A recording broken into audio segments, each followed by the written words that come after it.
Arabian Sea, February 3rd, 2026. There are only a few hours left until negotiations that could either prevent or trigger a regional war. An Iranian drone approaches an American nuclear aircraft carrier.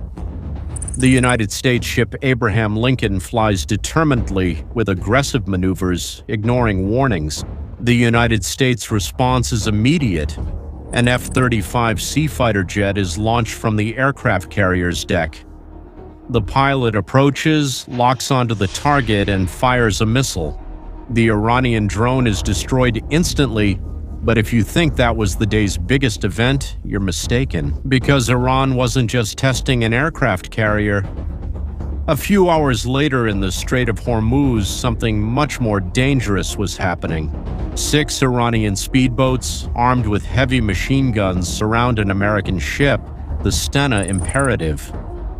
A Mahayir drone hovers above, transmitting real-time coordinates. Few people know, but 21% of all the world's oil passes through that strait. It's undoubtedly one of the world's most strategic routes. Meanwhile, on the ship's radio, an order comes in English. Shut down the engines, prepare to be boarded. The captain, who has been sailing those waters for decades, looks at the radar. He sees armed vessels, all approaching in a coordinated formation. He has seconds to decide, and the decision he made surprised everyone. Instead of stopping, the captain of the Stena Imperative did exactly the opposite. He sped up. He pushed the engines as fast as a loaded tanker can go and kept the course straight along the international route. The Iranian speedboats kept getting closer. The threat was real, but then something happened that changed everything. The American destroyer United States ship McFall, which was operating in the area, cut right through the waters. It didn't attack, it didn't fire, it simply positioned itself as a physical shield. Between the Iranian speedboats and the tanker, at the same time, American Air Force fighter jets established total control of the airspace over the strait.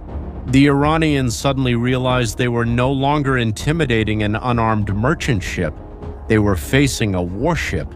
And the choice was simple: retreat or start a suicidal confrontation against a superior military force. They retreated. The Stena Imperative proceeded safely. No shots, casualties, or ammunition used. That, my friend, is what military experts are calling a brilliant response. Because the United States neutralized the threat without giving Iran what they really wanted. An international incident, a scene of violence for the cameras, fuel for propaganda. Instead, Iran was humiliated.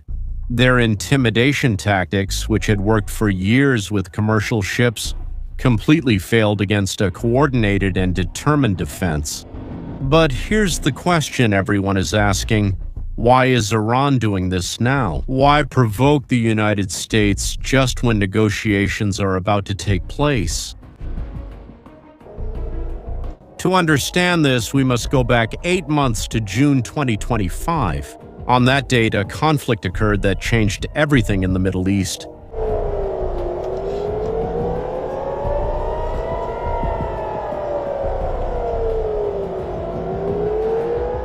The 12-Day War. For decades, there was an unspoken rule. Israel and the United States never directly attacked Iranian soil. There were attacks on facilities abroad, sabotage, assassinations, but never massive bombings inside Iran's borders. June of 2025 broke that rule forever. In the early hours of June 13th, Israel launched the operation they called Rising Lion. More than 200 Israeli jets took off in 5 consecutive waves of attack. The targets were Iranian nuclear facilities, military bases, and missile depots. The operation was devastating. Mossad agents infiltrated inside Iran, disabled air defense systems before the first bombings. Drones remotely controlled by operators on Iranian soil destroyed critical infrastructure in the first minutes.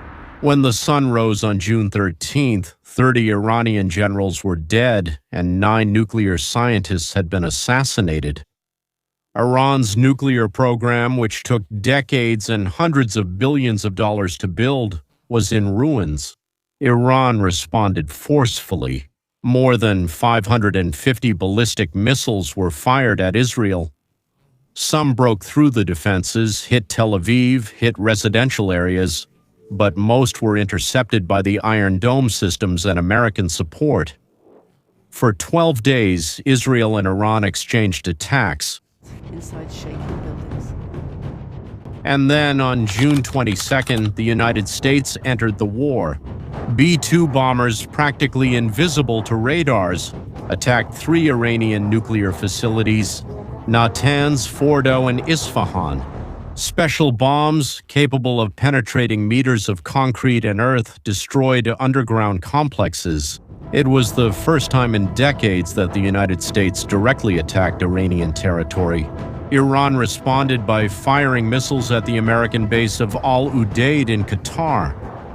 For the first time, American troops were directly targeted by an Iranian attack. Fortunately, there were no casualties. Qatar mediated a ceasefire. And on June 24th, President Trump announced the end of the 12-day war. But the conflict left Iran completely devastated, both economically, militarily, and psychologically. The power facilities, already damaged by the bombings, caused constant blackouts. Factories stopped, commerce froze, and inflation skyrocketed. And in January 2026, the Iranian people took to the streets.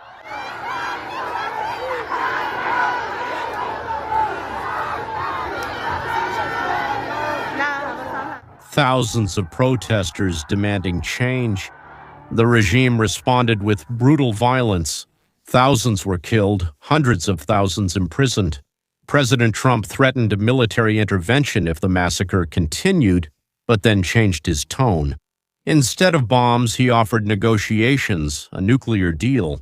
And that's exactly why Iran is provoking now, because Iran is testing how far Trump is willing to go.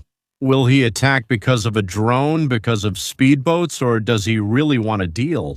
These provocations test limits. Iran wants to understand American determination before sitting at the negotiating table, and that brings us to the man who will lead these negotiations. On the American side, Steve Witkoff, a real estate tycoon.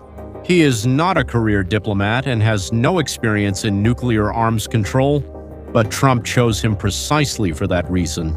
Witkoff treats geopolitics like business: pressure, bargaining power, offers and counteroffers. And he is traveling through the region now, meeting with leaders of Israel, Saudi Arabia, and the United Arab Emirates, coordinating positions and preparing the ground. So what's really at stake in these negotiations? Let's address the nuclear issue. To understand the problem, you need to know how uranium enrichment works. Natural uranium has 0.7% uranium-235, which is the type of uranium that can generate a nuclear reaction. For use in power plants, you need to enrich it up to 3 to 5%. That's what we call low-enriched uranium, which is safer and more controllable. But for a nuclear bomb, you need 90% or more. That's weapons-grade uranium, and here's the problem. The hardest part is going from 0.7% to 3.5%. That takes up about 70% of all the technical effort. Going from 3.5% to 20% would be even more work. But what about going from 60% to 90%? That leap can be made quickly in small, hidden, and hard-to-detect facilities. That's why Iran's stockpile of uranium enriched to 60% represents the greatest danger. Before the 12-day war, Iran had enough uranium to produce 9 nuclear bombs. The bombings destroyed part of that stockpile and the enrichment facilities, but not all of it. And now Iran is offering something surprising. According to American and Iranian sources who spoke to the New York Times, the Secretary of Iran's National Security Council, Ali Larijani, traveled to Moscow and met with Putin. The message was clear. Iran is willing to send its stockpile of enriched uranium to Russia, just as it did in the 2015 agreement. But there's more. Iran is also considering a proposal called the International Consortium. In this proposal, Iran would completely stop enriching uranium on Iranian soil. Instead, a group of countries like Russia, China, Saudi Arabia, and the United Arab Emirates would provide enriched uranium to Iran for its power plants, all within an internationally monitored facility. That way, Iran would have nuclear energy, but the world would be sure that they can't secretly produce a bomb. It's a significant concession because it takes away Iran's ability to enrich without supervision. But Steve Witkoff has already made the American position clear: zero enrichment inside Iran. Iran can't have any capacity, not even 1%, to enrich uranium on Iranian soil. That's a huge demand.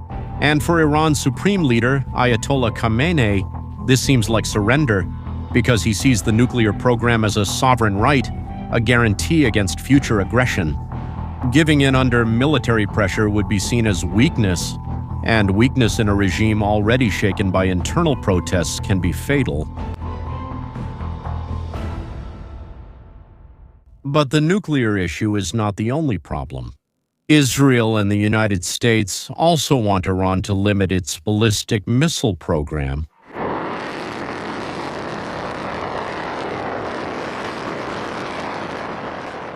And here is Iran's dilemma. During the 12-day war, Iran's air defenses completely failed. Russian S-300 systems meant to defend Iranian airspace were destroyed in the opening minutes. Nuclear facilities buried under tons of concrete were penetrated by American bombs. But what about the Iranian ballistic missiles? Some worked, some broke through Israeli defenses, hit Tel Aviv, hit the heart of Israel. For Iran, ballistic missiles are the only weapon that has proven to have any effect. It's the only real form of protection left. Giving them up would be like total disarmament. And the Iranian Foreign Minister Abbas Araghchi has already said publicly that ballistic missiles are the country's most reliable means of defense and are not negotiable. It's an absolute red line. Israel sees this completely differently. From the Israeli point of view, a nuclear deal that leaves Iran's missile stockpile intact doesn't solve anything. Because Iran can still threaten Tel Aviv and can still attack in future conflicts, and Israel does not accept living under this permanent threat. So, while diplomats talk behind closed doors, the American military machine keeps moving. The United States ship Abraham Lincoln and its strike group remain in the region with 3 destroyers and fighter squadrons. Patriot missile defense systems are being transported to bases in the Gulf. It's a massive show of force and serves 2 purposes. First, it gives the United States more bargaining power in negotiations. When you sit at the table with aircraft carriers, bombers, and air defense systems positioned on the other side of the Gulf, your demands carry much more weight. Second, if negotiations fail, a military operation is already prepared.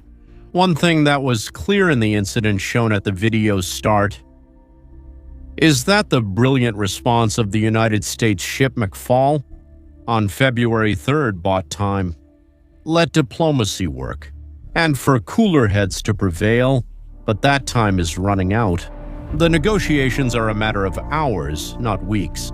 Steve Witkoff and Abbas Araghchi will sit face to face. Representatives from Saudi Arabia, the United Arab Emirates, Egypt, and Turkey will be present. Everyone knows the stakes.